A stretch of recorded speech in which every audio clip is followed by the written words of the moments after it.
I'm Stephanie Essen, and this is the Intel Developer Zone Update. This time we're talking about music and VR, wheelchairs that move when you smile, and how Amazon Web Services and Intel are collaborating. Exciting things are afoot. Stay here. Big congrats to Ryan Clark and Justin Ling for winning Best Game at the Intel Indie Game Showcase at Austin Game Con for their VR music making experience, Shape Song. I got the chance to dink around with it at Intel Developer Forum this year, and it was so rad. You use your whole body to experiment with light and sound, and you can even record your music to play back to make an entire soundtrack. Intel RealSense has played a new role in unearthing assistive tech for people with disabilities. The innovator behind this, Paulo Pinheiro, met with Brazilian government reps at the Paralympics to demo Wheelie, a wheelchair that moves using only facial expressions. They were so impressed, he was invited to show Wheelie to some of the athletes at the Paralympic Village. Paulo was also at the Intel Developer Forum this year demoing his creation. Check out our video.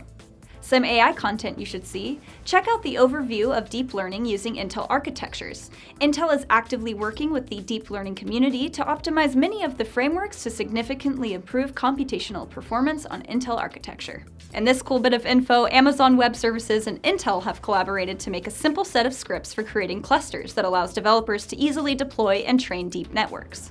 In this article, we provide the steps to set up the AWS CloudFormation environment to train deep networks using Caffe, and that means some great advancements in IoT.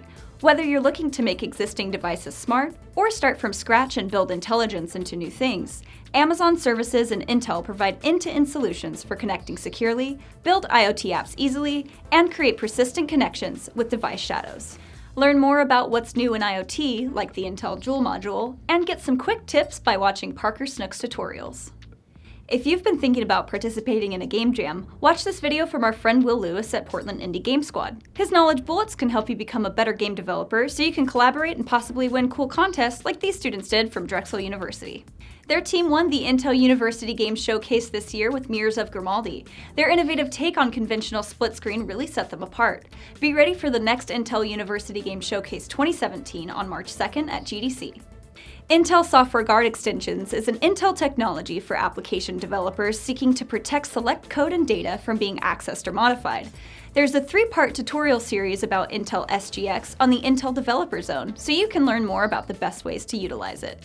We've also introduced Intel Memory Protection Extensions, a new extension to the instruction set architecture that enhances software security by protecting against buffer overflow attacks. Read this article for step-by-step details on how application developers can protect their apps from buffer overflow attacks on Windows 10. Intel MPX works for both traditional desktop apps and universal Windows platform apps. We recently released Intel System Studio 2016 for Microcontrollers Update 1. Some of what's new: a simplified IDE workflow, support for Zephyr Project RTOS, and updated Intel Quark microcontroller software interface to make your development easier. Don't forget the HPC Developer Conference starts November 12th, and Supercomputing starts November 14th. You won't want to miss it. The links below will point you to some great resources, so be sure to check those out, and make sure to like this video and subscribe to keep on getting all of your Intel Developer Zone updates.